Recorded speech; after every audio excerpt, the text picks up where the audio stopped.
paying a couple $100s or more per kid per year, it adds up really fast.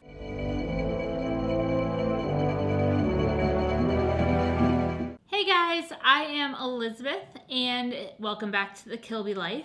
Today I wanted to start sharing about something that is a really big part of our life, and that is homeschooling. We have been schooling at home for the past 7 years. Our oldest is in 6th grade and our youngest is still just a baby. So we have them stair-stepped all the way down 6th, 4th, 2 in 2nd grade, a kindergartner, and then 3 that are not yet in school. One of the big things that Aaron and I had talked about before we started schooling is cost. Curriculums, as we were starting to investigate, can get really expensive really fast. And the idea of paying a couple $100s or more per kid per year, it adds up really fast. So today I wanted to share with you 5 tips for keeping your homeschooling costs low. The first one is to compare and investigate curriculums. Anytime you're going to buy a curriculum, you're probably going to spend some time really looking into it, making sure it's something that's going to work well for your family, investigating the content, the setup, all of that kind of stuff. So that is one of the things that I tried to make sure I did a lot before I purchased anything, to make sure I was getting something that was going to really work for our family setup. There are lots of great resources, and I'll try and link some of them below, for reviews and flip throughs. You can search on YouTube for almost any curriculum and a flip through, and they'll show you inside the pages and how a lesson is set up and what it looks like and length and time and all that kind of stuff. There is a ton of information out there. The second part of that same tip, though, is once you find a curriculum and you decide on it, stop shopping. Somebody told me once, it's not the same thing, but like when you get married, after you get married, stop looking.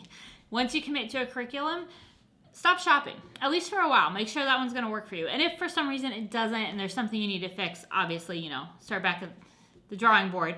But give it a chance first and make sure that you're really trying it out, and stop looking around for other curriculums, because it's easy to get distracted and think, oh, that one's a little bit shinier and better, when really what you have is going to work great. The second tip I have is to look for ones that have a PDF option. So either something where you're buying a standalone PDF, or one that comes with a hard copy but also a PDF file. And the reason I do that is because I have a great relationship with a local printer. And at the beginning of every year, I put all of my PDFs together and send them an email and say, I need 1 copy of this and 2 copies of that, and this on the front pages, and this one in color, and that one with hole punched, and give them all of the information. And they print all of that for me at a way lower cost than what it would be if I were to buy new consumable workbooks or new textbooks for every kid every year. Let's say math costs $50 for workbooks for a kid every year. Well, at some point I'm going to have 8 kids in school. So that is $400 that I'm spending just on math every year for a consumable workbook. Or I could spend maybe $50 for those same 8 kids getting those workbooks printed at a local printer. It has become a huge cost saving for me. It really gives us a lot of flexibility in what we're able to do. It allows us to reuse the same curriculums without paying for anything else other than printing costs, which has been great. We've done this for math, English, history to some extent, spelling. So anything that I can buy in a PDF version, I usually do. For our English, there's artwork and stuff that's included that we need to see in color. I just keep my laptop handy so we can open it up and pull up those pages so the kids can still see the things in color that they need to without having to pay for color printing. Develop a relationship with a local printer. They also give us an educator's discount, so like the same price they would charge for a huge school, they're willing to give to us as homeschoolers. So shop around, and again, look for a local printer instead of like a national chain. The next thing that I would recommend is adapting curriculum. A lot of times I've seen people say, this curriculum doesn't, it worked great for my first kid, but not for my second one, so we're going to throw it out and try something else. Which is fine if you have the ability to do that. But for us, the easier way to do it is to adapt that curriculum. So, for example, my oldest daughter is very much, here's a worksheet and she will do it, and that's that. My younger daughter likes to move things around and touch things and manipulate things. So instead of buying a curriculum that was geared toward that, we just bought the manipulatives so that she could experience the same curriculum, but in a way that was beneficial to her. And that has worked really well. So just being willing to make changes and try different things that will work for different kids, still using the same curriculum. Another tip that I would have is before your school year ends, know what you need for the next school year. A lot of times on resale sites, people start listing stuff as they finish it. And so you're going to see a lot of that coming up in May and June. And so if you know what you need then, you're going to be able to buy some of those things used easier than if you're scrambling and searching for it in August or September. So if you have an idea of what you need, it's a lot easier to look for the prices and watch for the sales rather than trying to figure it out when everybody is looking for the same things or after everything's already been bought. Along those same lines, if you do have a curriculum that doesn't work for you, sell it and then use that money to buy something else. We have had a really hard time finding a good elementary science curriculum that we really like. Not that long ago, I found one that the first book I loved. The kids did great with it. There were experiments. It was explained well. It was awesome.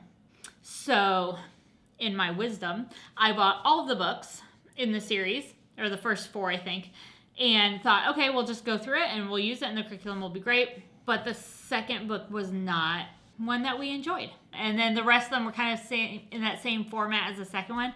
And so we stopped using it. This actually happened twice. We found another curriculum and the first book that we got was fantastic. The kids really liked it. The books after that I went ahead and bought, we just didn't like as much. And so we sold all of those and were able to try something else. And that worked really well for us. But if I had not been able to sell them, I would just be continuing to throw away money on science curriculums. So if you have something that really just doesn't work for your family, either the layout isn't good or all of your kids are done using it or whatever it may be, sell it and get that money and use that money to buy some. The 5 tips that I have: compare and investigate before you buy anything. If you have friends that will let you flip through them, do that. Look for flip throughs on YouTube. Ask those people questions. A lot of times they're more than happy to share and talk about curriculums. The second one is look for curriculums that either include or have a PDF option and find a local printer that is willing to give you a good price for printing. Use that and so you can use the same curriculum over and over again instead of buying new consumables for every kid every year. The third tip is to adapt your curriculum so that what works for one kid, you can change and tweak a little bit to work for another kid with a different learning style without having to throw away the entire curriculum and start over again. Number 4, know what you need and start looking for it early. That way you get the best prices and the used stuff before it's all gone so that you can take advantage of those online sales or used sales to have all your curriculum together before the school year starts. Of course, the last one, get rid of what you're not using and then use that money to buy something new or something that will work for your family. So hopefully this is helpful for you. If you have any questions, drop them below and I will do my best to answer anything that you want to know about our homeschooling journey with our big family. Have a great day. Be blessed.